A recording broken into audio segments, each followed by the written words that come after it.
শুভ সকাল আমার প্রিয় বন্ধুরা। আশা করছি তোমরা সকলে যে যেখানে আছো তোমরা ভালো আছো, সুস্থ আছো। যশোর জেলার ছোট্ট একটা গ্রাম থেকে আমি সুচন্দা তোমাদের সকলকে জানাই আমার ব্লগ চ্যানেলে অনেক অনেক স্বাগত, অনেক অনেক ভালোবাসা। এখন বাজে সকাল 5টা। সকালে ঘুম থেকে উঠে সদর দরজাটা খুলে দিলাম। তারপর দেখো আমি ঘরগুলো সুন্দর করে ঝাড় দিতে শুরু করলাম। তো বন্ধুরা, ভিডিওটা স্কিপ না করে সম্পূর্ণ ভিডিওটা দেখার অনুরোধ রইল।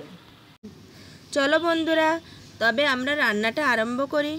প্রথমে 3টা সিটি দিয়ে ডিমগুলো সিদ্ধ করে নেব। তারপর আমরা রান্না করব ডিম পটল। এই রান্নাটা একবার হলেও বন্ধুরা তোমরা করে দেখো।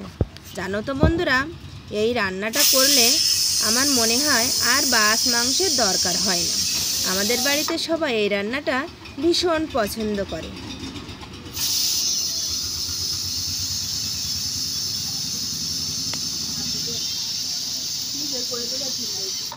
এবার প্রেসার কুকারে আমি ডিম বসিয়েছিলাম, তো বন্ধুরা আগেই তোমরা দেখেছো ডিমটা সিদ্ধ হয়ে গেছে। এবার আমি ডিমগুলো বেছে নিলাম। দেখো বন্ধুরা, ডিমগুলো বাছা হয়ে গেছে। এরপর কড়াইয়ে তেল দিয়ে দিলাম। তেলের ভিতরে আমি ডিমগুলো ছেড়ে দিলাম।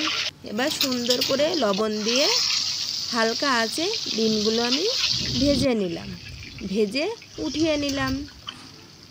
তাহলে দেখো বন্ধুরা, আমার ডিম ভাজা হয়ে গেছে। তারপর আমি কড়াইয়ের ভিতরে পটলগুলো ছেড়ে দিলাম। পটলগুলো আমি ভেজে নেব।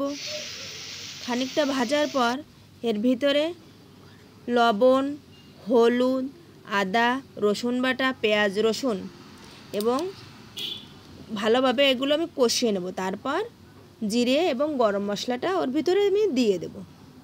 আর বন্ধু, প্রেসার কুকারে যেহেতু রান্না হবে সেজন্য 1 বাটি জল দেব। আর 2টো সিটি দিলেই আমার রেডি হয়ে গেল ডিম পটল। তাহলে বন্ধুরা, ভিডিওটা যদি তোমাদের একটু ভালো লাগে তাহলে লাইক, কমেন্ট এবং শেয়ার করো। আর সাবস্ক্রাইব করে পাশে থাকা বেল আইকনটি অন করে দিও। পরের ভিডিওতে আবার দেখা হচ্ছে বন্ধুরা। সবাই ভালো থেকো। টাটা।